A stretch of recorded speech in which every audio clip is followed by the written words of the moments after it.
আমাদের সমাজে মুসলিম কারা? কিছু বলবো আর?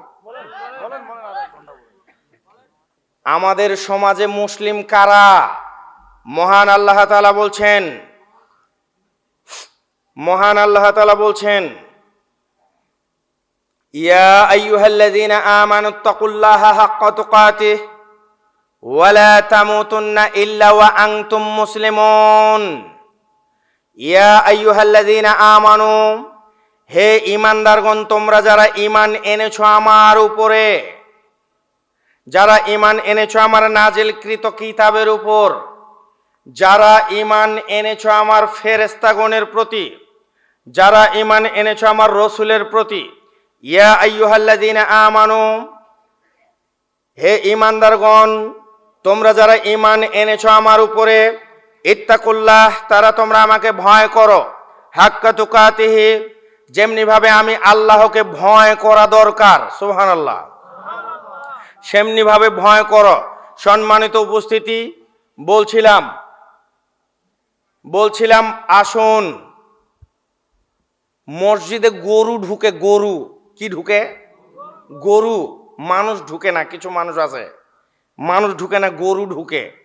এক মুয়াজ্জিন সাহেব আজান দিতে গেছে, গিয়ে দেখছে দুপুরের সময় একটা গরু ঢুকে চুপ করে আছে মসজিদের ভিতরে, গেট নাই এরকম, ছোট একটা বাছুর ঢুকছে, পেশাব পায়খানা করছে।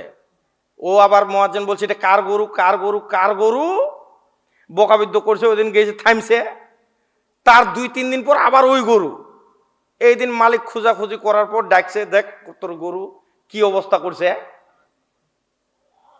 এই যে বকাবিদ্য শুরু করছে, গালি দেওয়া শুরু করছে, যখন এই গরুওয়ালা বলছে, গালি দিয়ে কি পাইস তুই, যে এইভাবে বকিস তে কি পাইস? এটা তো গরু, গালি দিয়ে লাভ হবে কি? এ কি বুঝে? এটা তো গরু। মুখ দেখছু কোনোদিন?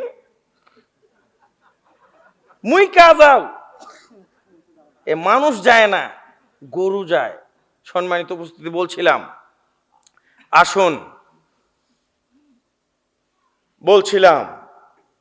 আমাদের সমাজে মুসলিম কারা? মহান আল্লাহ তাআলা বলছেন, ইয়া আইয়ুহাল্লাযীনা আমানুত্তাকুল্লাহা হাক্কা তুকাতিহি ওয়া লা তামুতুন্না ইল্লা ওয়া আনতুম মুসলিমুন। তোমরা মুসলিম না হয়ে মৃত্যুবরণ করিও না। মুসলিম কাকে বলে? সম্মানিত উপস্থিতি, বলছিলাম আবু হুরায়রা রাদিয়াল্লাহু তাআলা আনহু বর্ণিত, তিনি বলেন, রাসূল সাল্লাল্লাহু আলাইহি সাল্লাম সহ আমরা কিছু সাহাবী মিলে মাঠে কাজ করছিলাম। কোথায়? মাঠে কাজ করছিলাম। কাজ করতে করতে আসরের আজান হয়ে গেল।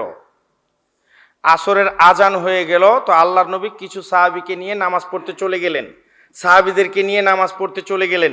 মিহিজান নামক একজন সাহাবী ওখানেই বসে থাকলেন, তিনি সালাত পড়তে গেলেন না। আল্লাহর নবী ফিরে এসে বলছে, মিহিজান, মা মানাআকা আম তুসাল্লি আমা আন-নাস, তুমি আমাদের সঙ্গে সালাত পড়তে গেলে না কেন? মা মানাআকা আম তুসাল্লি আমা আন-নাস, তোমাকে আমাদের সঙ্গে সালাত পড়তে বাধা দিল কিসে? আলাস্তা বিরাজলিম মুসলিমিন, তুমি কি মুসলিম নও? আল্লাহর নবী ওই সাহাবীকে কয় ওয়াক্ত নামাজ পড়তে দেখেনি? এক ওয়াক্ত নামাজ পড়তে দেখেনি। আল্লাহর নবী ফিরে এসে বলছে, ও মুসলিম নয়। অথচ আমাদের সমাজে সারা জীবন সালাত পড়ে না, নামাজ পড়ে না, এরাও দাবি করে আমি মুসলিম। ও ভাই, আপনি নামাজ পড়েন না, নিজেকে মুসলিম দাবি করেন, আপনার এ দাবি মিথ্যা। আপনার এই দাবি এই লাটশালার জমিনের উপরে চলতে পারে, জমিনের ভিতরে ঢুকলে আর চলবে না। নিজেকে মুসলিম দাবি করতে হলে 5 ওয়াক্ত সালাত পড়তেই হবে। আরেকটা বলছিলাম, মহান আল্লাহ তাআলা নবী বলছেন,